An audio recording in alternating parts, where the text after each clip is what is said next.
تعال نروح نشتري ب1 يورو. شي يجيب لنا 1 يورو بألمانيا.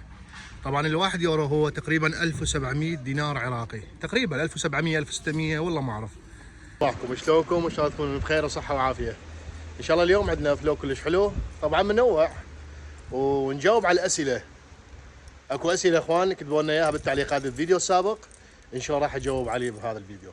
فاي واحد عنده اي سؤال، عنده اي استفسار عن المانيا باي خصوص، لو حتى انا ما عربي احاول اسال هنا بالمانيا عليه واعطيكم الجواب. اللي بخارج المانيا، حتى اللي بداخل المانيا يتجدد، اللي ما عنده معلومه عن الموضوع يكتب لي واني اتكفل ادور على المعلومات الصحيحه والمصادر الحقيقيه وبدون غش وبدون هالامور التعبانه. فاللي حب يستفسر على اي شيء يقدر يكتب لي بالتعليقات وان شاء الله اجاوبه. وهسه اليوم ان شاء الله راح نجاوب على اغلب الاسئله المهمه، طبعا مو متكرره، نجاوب عليها وننطي ان شاء الله الجوابات الكافيه. فابقوا ويانا وشوفوا الفيديو، ولا تنسوا الاشتراك ودعم القناه. يلا تعالوا.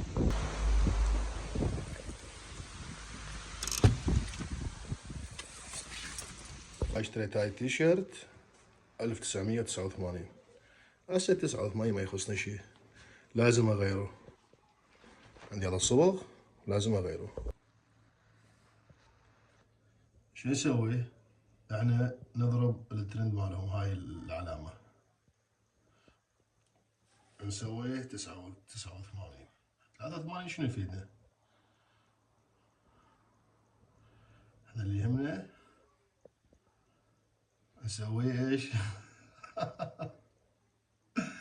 89.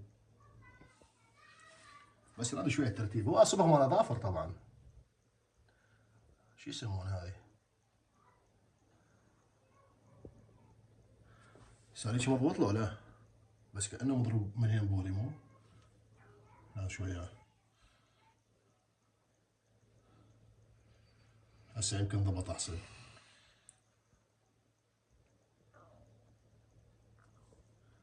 ايش رايكم بيها؟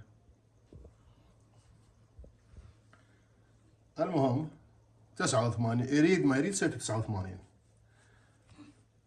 اكو نقطة بعد ما لاحظتها لازم اسويها، هي اعدل هاي شغلة الثلاثة. اي والله محمد شكرا. محمد قال لي بابا لازم اسوي هاي حتى يصير 9 اعدل. والله تو قعدت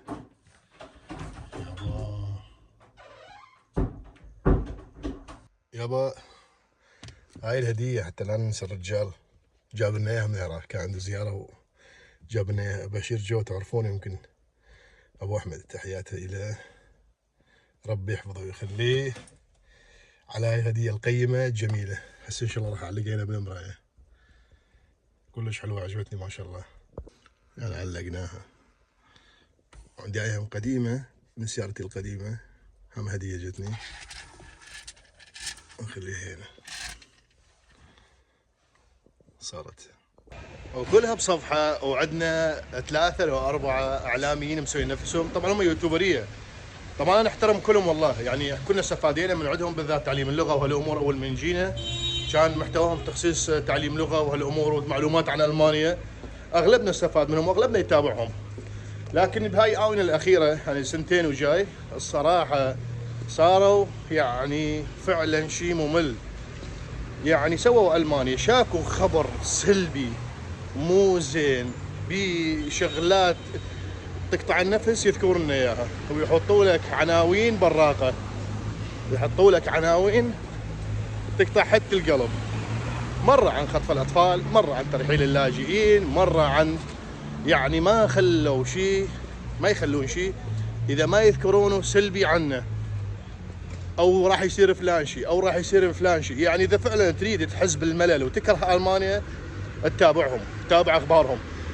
عندهم اخبار مفيده، يعني يذكر لك خبر مفيد بال15 دقيقه، وبهاي ال 15 دقيقه عنده 70,000 خبر يحبط ويقطع حتى النفس. انا اتمنى منهم اذا يشاهدون هذا الفيديو، هم ذول الاخوان، أنا أكلهم كل الاحترام، بس أتمنى يكون شوي يراعون شعور الناس. مرة عن خطف الأطفال، ومرة عن الجوب سنتر، ومرة المساعدات، ومرة الترحيل، ومرة ما أعرف إيش.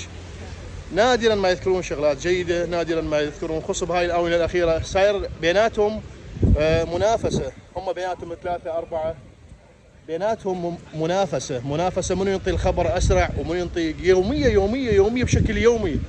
والله العظيم تعبت نفسيتنا. هسه يجي لك واحد يقول ليش تتابعهم يا اخي؟ لا تتابعهم، والله ما تتابعهم، بس مرات يطلعون شيء بالاقتراحات واشوف يعني كاتب لي بالعنوان شيء يخصني اني، ترحيل العراقيين، ترحيل السوريين، هذول هم اللي يترحلون، لا تاخذ الجنسيه، لا تستلم ما اعرف ايش.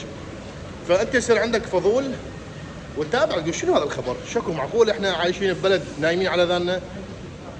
فهم ينقون شاكو صحيفه تنزل شغله مو زينه ويبحبشون ويدورون لنا ويطلعون لنا الاخبار. يا اخي عوفونا بحالنا، جديات والله، عوفونا شويه مرتاحين. نعرف اكو شغلات مو زينه، نعرف احنا ما مو مرغوبين بالمانيا الاغلبيه، لكن عوفونا يا اخي، عوفونا بحالنا. يعني شلون؟ هذا المحل اسمه ايرو شوب. ايرو شوب يعني تسويق اليورو. قبل كان الواحد يورو، هسه كله غلا. هاي الاعلام ومال رياضه مال تشجيع على 1 يورو مثل ما تشوفون. نقدر نشتري اي حاجه ب1 يورو. هاي صور، ميداليات، هاي القصبات على 1 يورو. هاي من هنا كلها على يورو ونص 2 يورو. يعني مثلا هاي على يورو 30، يورو ونص 2 يورو، وعلى هالمنوال. احنا نريد نشوفكم ال1 يورو شو يجيب بالمانيا. يعني تقريبا ما يقارب 1700 يورو، 1700 دينار. هاي كلها على 1 يورو 30 وعلى 1 يورو ونص و2 يورو. واكو مثل هاي النفاخات البالونات على 1 يورو. كم بالونه بيها؟ بيها 5 بالونات. القرطاسيه همين كلها على 1 يورو. هاي كلها على 1 يورو مثل ما تشوفون، كله مكتوب عين اولو. هاي الفوق يورو 30 سنت.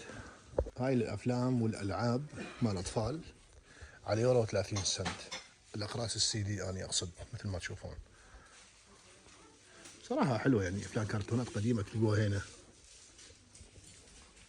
هاي التورجات والشغلات، هاي مال اناره ما اناره، الطاقه الشمسيه على 2 يورو. يعني صراحه ال1 يورو ما يجيب شيء، ما يسوي شيء. يعني انت ما معقوله تفوت على محل مثل هذا، يعني اقل شيء تاخذ لك 4 5 حاجات وتقول 1 يورو ما تسوى. بس انت ما تحس، هو هذا الماركتات هي تخوف. من تفوت عبر الرخيص راح تشتري كميه كبيره. هذا ب1 يورو، والله هذا اقل شيء ب 2000 يورو. هذا همينه صراحه يزينها واحد يخليها، يعني المسح بيها السياره جام الامامي او الجامات عامه. بس يمكن هاي ليفه او المسح، والله ما اعرف معليش. على كل على 1 يورو. هاي المساكات ما مساكات الشغلات. هاي التيشيرتات جوا على 2 يورو كلهن. مو كلهن 2 يورو، لا الواحده على 2 يورو. المكياج ما مكياج طبعا، هي كلها مو اصليه. على يورو 10 سنت، على 1 يورو، يورو 30 سنت، يورو ونص. يعني اغلى شيء بهذا المحل هو 2 يورو، اغلى شيء. هاي حتى الحلويات والكيك والاكل والشغلات، حتى المشروبات. طبعا يا جماعه انا اجي الخاطر يهذني هاي السمسميه. طبعا هي ب1 يورو، بغير مكان ب 70 سنت. يعني كل شيء تلقون على 1 يورو. يعني اغلى شيء او من هذه صراحه هاي هم طيبه. هاي عباره عن فستق بس بيها سكر زياده ما دا اكله. المهم اغلى شيء ب 2 يورو، يسمونه كلاين جيلد. يعني مثل النفاخات، البالونات مال عياد ميلاد، الشغلات على 50 سنت، على 20 سنت، على 10 سنت. طبعا اكو كثير محلات مثل هاي النوعيه، يعني مثل تيدي، هذا ايرو شوب، مثل كثير مكانات يبيعون يعني ب1 يورو. وهاي كل شيء على 2 يورو، اي حاجه على 2 يورو. وهي من تلقاها حسي ويا صفارات مثل ما تشوفون من هاي الصفارات. حلوه والله، هاي ما رياضه. ما اعرف ليش ناقي حمودي جاب لنا.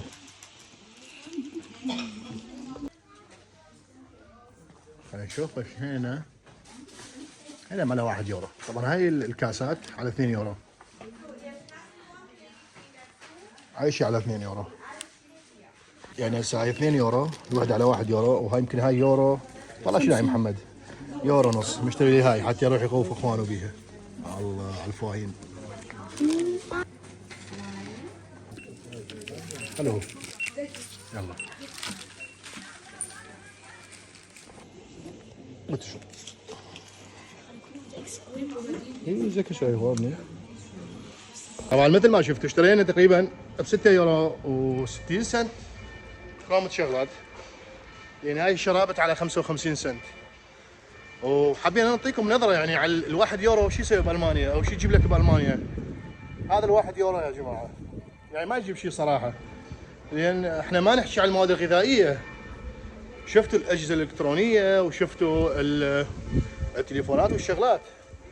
المواد الغذائيه بعد اغلى، يعني شغلات غاليه، يعني ما تطلع تفوت على الماركت ما تطلع ب 50 يورو. فحبينا نشوفكم هيك تجربه صغيره، اتمنى ان عجبكم هذا الفيديو.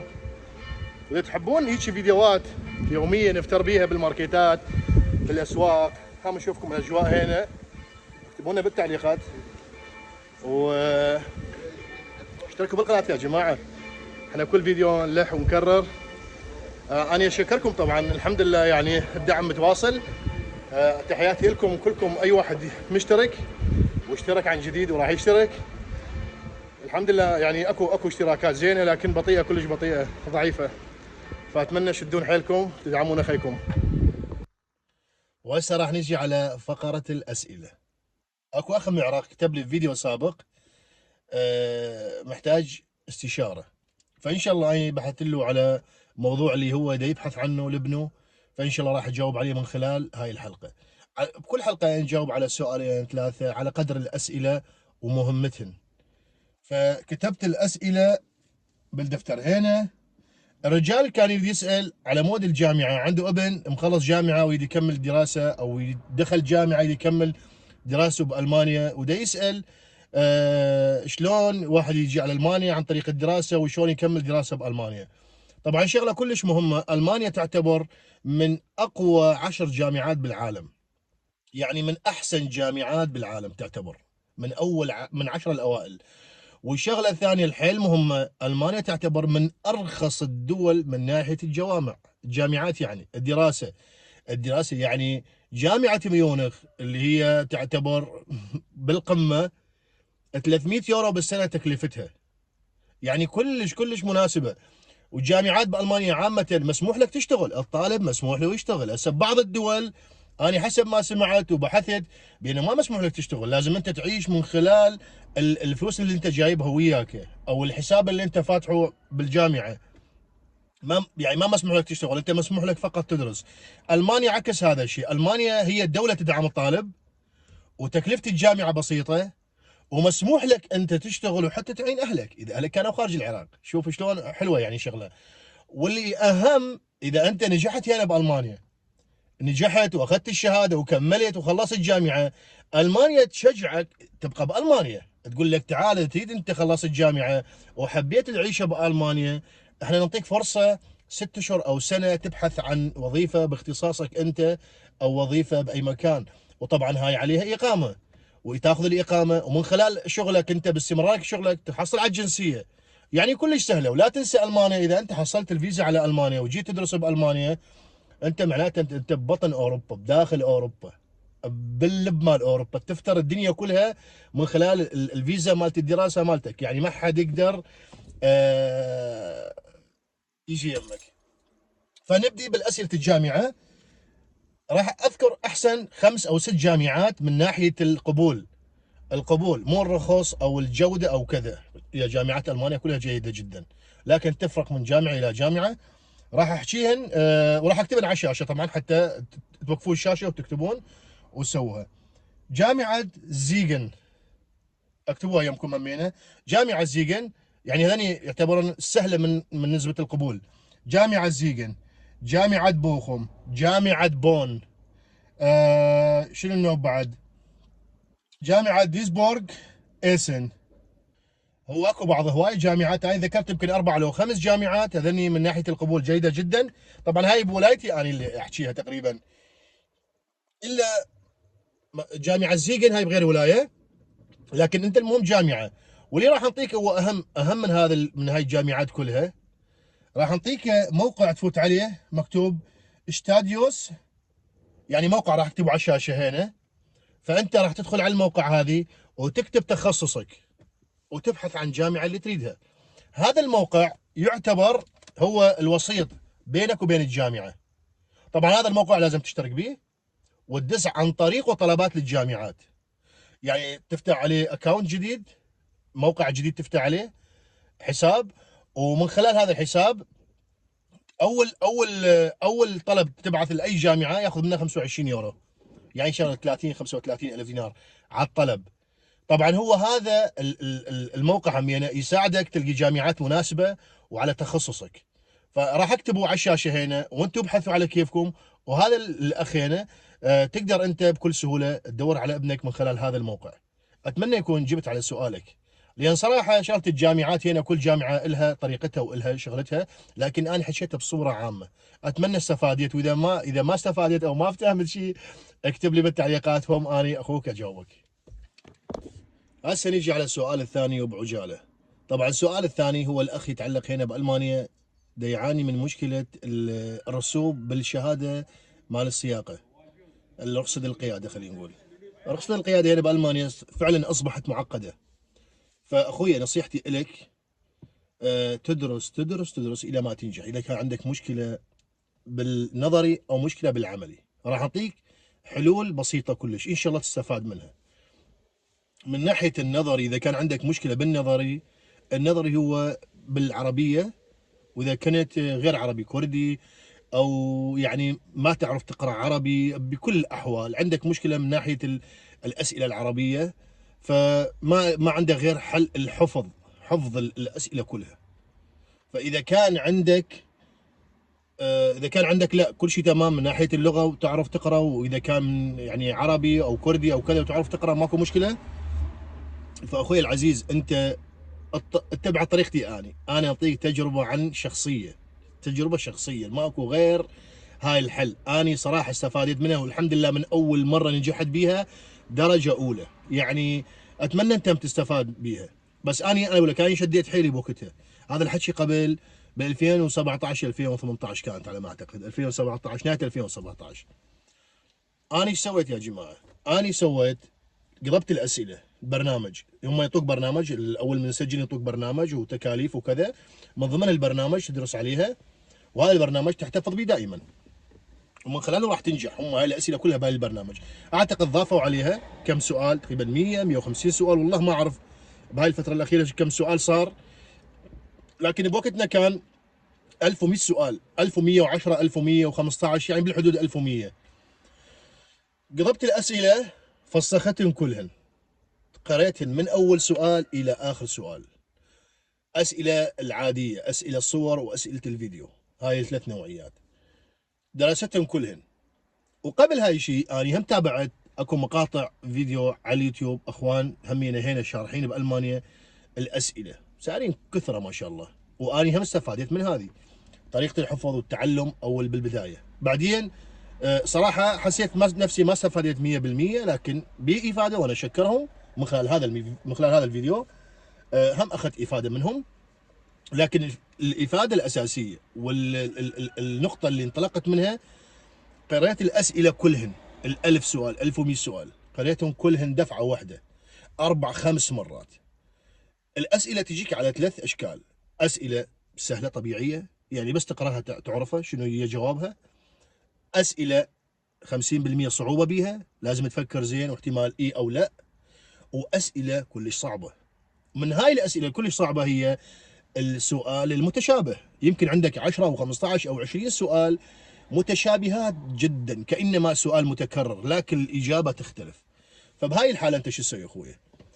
تدرس الاسئله كلهن 4 5 مرات بدون ما تحفظ حفظ على الجهاز. من تقرا الاسئله كلهن وتعرف تقريبا حفظت 50% من الاسئله السهله، يعني من الاسئله عامه السهله حفظتن حفظ، وين ما راح تلقى السؤال او وين يطلع لك تقدر تجاوب عليه تلقائيا. هاي جيد جدا، انت خلصت 50% من الاسئله. بعدين تنتقل الاسئله الصعبه والاسئله المتوسطه اللي انت شفت بيها صعوبه. اي سؤال يشوف عندك صعوبه متشابه به من ناحيه الاجابه او ما تعرف اجابته او عندك اشكال مشكله بالاجابه مالته، تسوي عليه نجمه، يعني نسوي عليه مفضله. هذا المفضله من نسوي عليه نجمه، هاي شغله النجمه المفضله راح يروح الى قسم المفضلات. فانت وين تروح تقريبا يصير عندك، يعني بوقتها صار عندي تقريبا شيء 300 400 سؤال من اصعب الاسئله اللي واجهتني بوقتها، كلهن سويتهم مفضله. طبعا بعد ما درست كلهن هذنيش حفظت السهلات كلهن مع المراجعه، اهم شيء المراجعه، كل يوم يومين اراجع مرة النوب حتى السهلات. خوش ارجع وين على المفضله، المفضله اللي عندي مشكله بيها الاسئله اللي صعبه اللي ما اقدر احفظها. ادرس هذا السؤال، هاي ال 400 سؤال اعيدها باليوم 4 5 مرات الا ما قمت احفظها. يعني ابسط مثال هسه اغنيه او فيلم من كثره ما تتابعه او من كثره ما تسمعه يصير عندك حفظ من خلال السمع، من خلال البصر. هسه اذا فيلم ما متابعه، او الافلام اللي احنا نتابعها دائما وكنا نتابعها، اذا واحد يحط كتم على الشاشه ويشغله، انت تعرف وين ايش صار وايش راح يقول وايش راح يصير. فالفكره ان شاء الله تصلكم هاي الشغله. فانت شو تسوي؟ هاي الاسئله الصعبه اللي قد صارت 100 200 300 400 حسب انت شطارتك، تسالها، تكررها الى ما اني شهر كامل اني يوميا 3 4 مرات مخصص ساعتين فقط للدراسه. اقعد بالباص، كان عندي وقتها كورس لغه، بالباوزه بالاستراحه بالكذا، وين ما تروح شوف الموبايل بيدي واجاوب على الاسئله. يعني 1000 و1100 يمكن هسه صار 1200 ما اعرف ايش قد، 1100 سؤال. فدائما ودائما وين اروح الح على الصعوبات والسهلات، اكرر عليهم باليوم مره مرتين. قمت بنهايه اخر شيء قمت حفظتهم كلهن قبل امتحاني بيومين 3. ضغطت على نفسي همين قبلها بيومين 3، رجعت اكثر يمكن 4 مرات رجعت عليهم قبل الفحص. من رحت الحمد لله على الفحص درجه اولى، ما عندي ولا خطا، هاي الحمد لله وشكر. من الناحيه العمليه اخوي، اذا شفت عندك صعوبه بالمانويل، يعني الغيار العادي، حول على الاوتوماتيك، ما عنده غير حل. او اذا انت تحب تسوق الغيار العادي، ما عنده غير حل تشوف اخوه اللي موجودين هنا. انا شايف كثير ناس، واكو ساحات للايجار، عندك صاحب صديق كذا، تروح تنطي اجوره وتاجرون هاي الساحه لمده ساعه الزمان حسب المقاطعه والمدينه اللي انت ساكن بيها، ب 10 15 20 يورو بالساعه، وتروح تتدرب بهاي الساحه. تتدرب لو حتى كنت الصفر راح تتعلم. ماكو غير هذا الحل. انا الحمد لله كنت سايق قبل ما احتاجت هاي العملي، بس حاولت اشرح لك على النظري هو حيل مهم. وذلك علاقه يقول لك تعال انا ادرس بدالك وانا امتحن بدالك، دير بالك، ابتعد عن التزوير، ابتعد عن الغش، كون انت تعرف الاسئله، لان هاي الاسئله راح تفيدك بالشارع. والله العظيم هاي الاسئله كلها تفيدك بالشارع، كل سؤال تاخذه راح يفيدك بالشارع. انا لحد الان دا اسوق اكو عندي اشارات والله العظيم تختلط علي، ما اعرف اذا كانت اني على حق ولا على غلط، ما اعرف اني واقف هنا مكان صحيح ولا غلط. يعني تظل هاي الاسئله من اهم الاسئله، احسن من الشهاده مال اللغه، واحسن من كثير امور، لان هاي تتعلق عليها فلوسك. والاهم من الفلوس هي الحياه، حياتك، حياه عائلتك، حياه الناس اللي بالشارع، وفلوسك غرامات. يعني تقف بمكان انت ما تعرف هذا مسموح تقف به ولا لا، هذا المكان تقف به 3 دقائق او اكثر. يعني هاي الامور. فانت هاي الاسئله كلش مهمه، لا تتجاوزها، بالعكس تتعلمها واستفاد منها. خوش اخويا، شرحت لك عن النظري والعملي مثل ما قلت لك. اذا عندك احد بفلوسه طبعا حتى لا احد يتكلف منك، بالاسبوع مره مرتين، يعني انت حسب امكانيتك وحسب مقدرتك على هاي ووقتك، تاخذ تروح تحجزون. اكو ساحات ما تدريب مثل ما قلنا، تدرس لك ساعه ساعتين باليوم او بالاسبوع مره مرتين، انت شلون امكانيتك. والله يوفقك يا ربي وربي يحفظكم. لا تنسون الاشتراك بالقناه ودعمونا يا شباب. انا اشكركم طبعا، الدعم كلش زين، لكن اتمنى اقوى واقوى واقوى. تحياتي لكم، ربي يحفظكم جميعا، مع السلامه.